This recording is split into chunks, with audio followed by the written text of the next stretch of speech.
রয়েছি বাগনান বাস স্ট্যান্ডে। এখান থেকে গাদিয়াড়ার বাস ধরে আমরা যাব। বেশ জমজমাট জায়গা। আজকে কলকাতায় ব্রিগেড চলছিল, অনেকটা সময় অপেক্ষা করার পরে আমরা বাগনান থেকে শ্যামপুরের একটা অটো ফাইনালি পেয়েছি। এখান থেকে আমরা শ্যামপুর যাব, শ্যামপুর থেকে আমরা আবার ওখান থেকে রুট চেঞ্জ করে গাদিয়াড়ার জন্য কোনো একটা গাড়ি কিছু ধরবো। দেখা যাক জার্নিটা কীরকম হয়। Let's go. দারুণ ট্রিপ কাটাচ্ছি আমরা। প্রথমে বাগনান থেকে একটা অটো ধরে চলে আসলাম হচ্ছে শ্যামপুর, আর শ্যামপুর থেকে আবার বাস ধরে এবার যাব পরের আমাদের ডেস্টিনেশন হচ্ছে গাদিয়াড়া। আমরা কোথায় যাচ্ছি? আমরা যাচ্ছি গাদিয়াড়া। গাদিয়াড়া চলো। হ্যাঁ যাচ্ছি, একটু বলে দাও। আমরা লাক্কে থেকে যাচ্ছি। হ্যাঁ, প্রথমে অটো, তারপরে বাস, আর বাকিটা হচ্ছে পায়দাল। আবার সাঁতারও কাটতে হতে পারে। আমরা চলে এসেছি গাদিয়াড়াতে। এখানে লেখা রয়েছে আই লাভ গাদিয়াড়া। আমরা একদম নদীর সামনে রয়েছি, এটা রূপনারায়ণ নদী। আর আমাদের রিসর্টে যাওয়ার রাস্তাটা হচ্ছে ঠিক উল্টো দিকে। দেখি বাকিটা কেমন লাগছে বলো। নদীর কাছাকাছি চলে এসেছি। নদীর কাছে তো চলে এসেছি, কিন্তু নদীটা এখনো দেখতে পাইনি আমি। মানে তুমি কি এখন সাঁতার কাটতে চাইছো?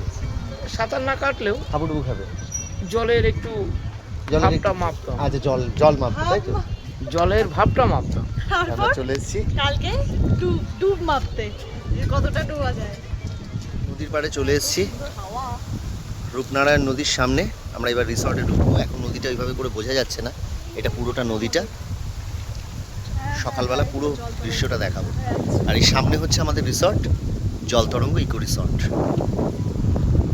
চলে এসেছি আমরা জলতরঙ্গ ইকো রিসর্টে। এটা গাদিয়াড়াতে, একদম রূপনারায়ণ নদীর সামনে। খুব সুন্দর সাজানো একটা resort. Wow, it's nice, nice place, খুব সুন্দর।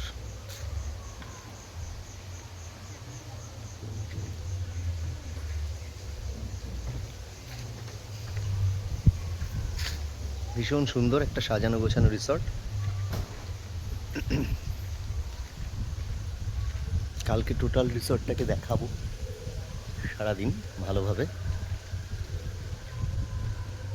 বাচ্চাদের খেলার জন্য স্লিপার, দোলনা, এভরিথিং রয়েছে।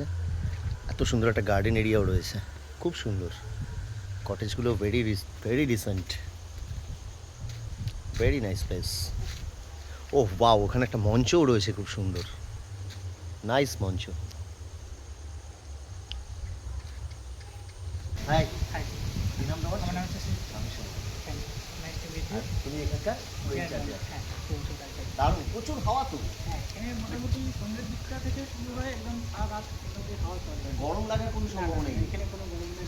ওইদিকে রাস্তা একদম উফ, কি লাগছে গো। এখানে ভিডিওটাও হেভি আসছে, ছবিও হেভি আসছে, ভিডিও হেভি আসছে।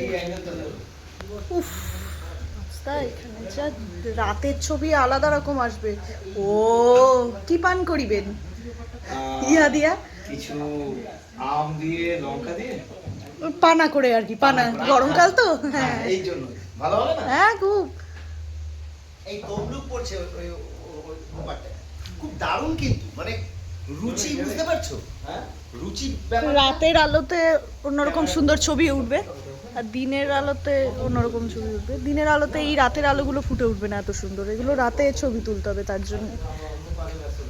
জলতরঙ্গ রিসর্টে এসে পৌঁছেছি।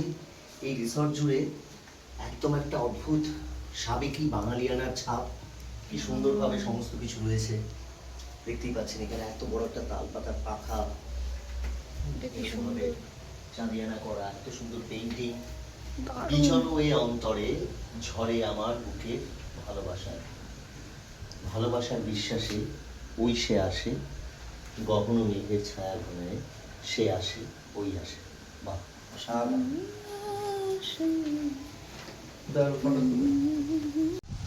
কি সুন্দর ঝিলটা, এটা একটা কুয়োর মতন করে ডিজাইন, কুয়ো নয়, এই দিকটা আমি দেখাইনি, তবে এটা পুরো আরো চত্বরটা প্রিমাইসেস, যেটা একটা টেন্টের মতো লাগছিল, কিন্তু টেন্ট নয়, ভেতরে স্টোর রুম এসে দেখলাম।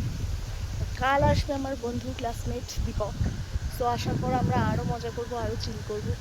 এই মুহূর্তে আছি রূপনারায়ণ নদীর পাশে, পেছনে বিশাল রূপনারায়ণ নদী আর প্রচুর হাওয়া। কি রায়দা, কেমন লাগছে বলো?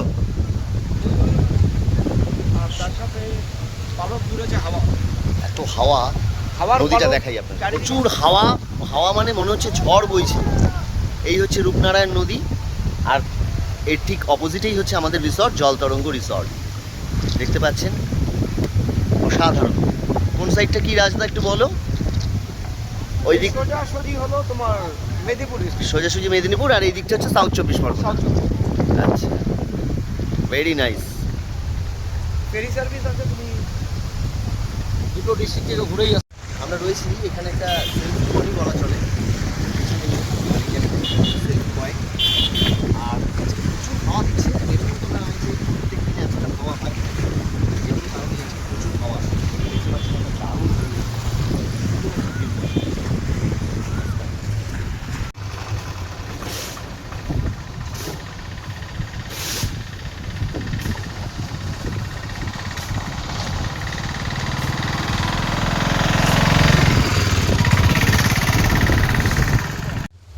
জলতরঙ্গ ইকো রিসর্টে আছি, আর জলতরঙ্গ ইকো রিসর্টে বিভিন্ন ধরনের কটেজ, রুম, অনেক কিছু রয়েছে। সঙ্গে রয়েছে এরকম একটা ডুপ্লেক্স কটেজ। এইটার ফ্লেভারটা অনেকটা রাজদা ইউরোপিয়ান ইউরোপিয়ান টাচ আছে, এবং এটা পাহাড়ের দিকে হিল সাইডে দেখা যায়, বেশি দেখা যায়। কিন্তু আমাদের এই কলকাতার নিয়ারেস্ট অঞ্চলে এটা কিন্তু একদম ভেরি রেয়ার, অন্তত আমার চোখে তো পড়ে। হ্যাঁ, একটা অন্য আলাদা টেস্ট, ফ্লেভার সেটা এখানে পাওয়া যাচ্ছে। রিসর্টটার মধ্যে এত সুন্দর একটা রুচিশীল বিষয় রয়েছে, এদের একটা নিজস্ব মঞ্চ রয়েছে, এবং পুরো মঞ্চটা একটা ধামসা মাদলের আঙ্গিকে তৈরি। পেছনে ব্যাকগ্রাউন্ডে দেখতে পাচ্ছেন আদিবাসী নৃত্যর ছবি। এটাও আমাকে খুব, মানে আমার ভীষণ ভালো লেগেছে। আর পুরো রিসর্টটা জুড়ে দেখতে পাচ্ছেন বিভিন্ন রকম বাদ্যযন্ত্রের আর্কিটেকচার রয়েছে। হ্যাঁ, রয়েছে এরকম সুন্দর একটা দোলনা। এত সুন্দর একটা মঞ্চ পেয়ে আমার তো গান জুড়ে দিতে ইচ্ছা করছে। আজকে গান এখানে বসে গাই।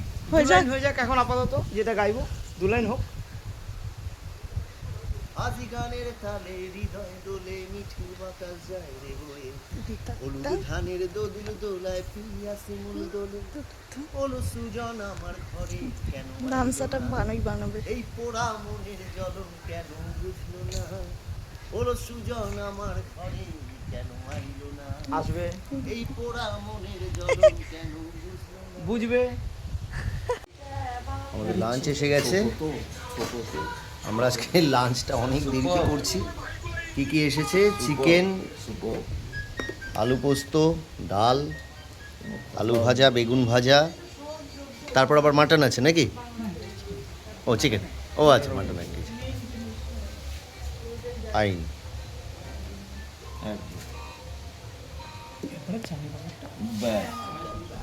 হ্যালো এভরিওয়ান, আমাদের আজকে লাঞ্চ করতে অনেকটা দেরি হয়ে গেল। একদম আমরা ইভিনিং টাইমে লাঞ্চ করছি, কারণ হচ্ছে আমাদের কাজের অনেকটা বেশি চাপ ছিল, সেই জন্য আমরা লাঞ্চ করার পারফেক্ট টাইমটা আমরা পেয়ে উঠিনি। লাঞ্চ শ্যুট খানিকক্ষণ আগেই হলো। লাঞ্চে আমাদের অনেক কিছু রয়েছে, আলু পোস্ত রয়েছে, রয়েছে একটা মিক্স ভেজ, মুসুরির ডাল, চিকেন, বেগুন ভাজা, আলু ভাজা, এই সমস্ত সহযোগে এবার খাওয়া যাক। শেষে আবার একটা করে আইসক্রিমও চলে এসেছে। Thank you SD. না, আমারটা দিয়ে দাও, আমারটা দিয়ে দাও, এই এখানে। Thank you. ওকে।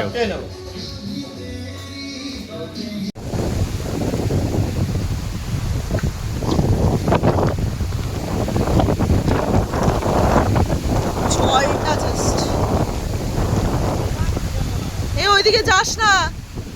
হাওয়ার ঠেলায়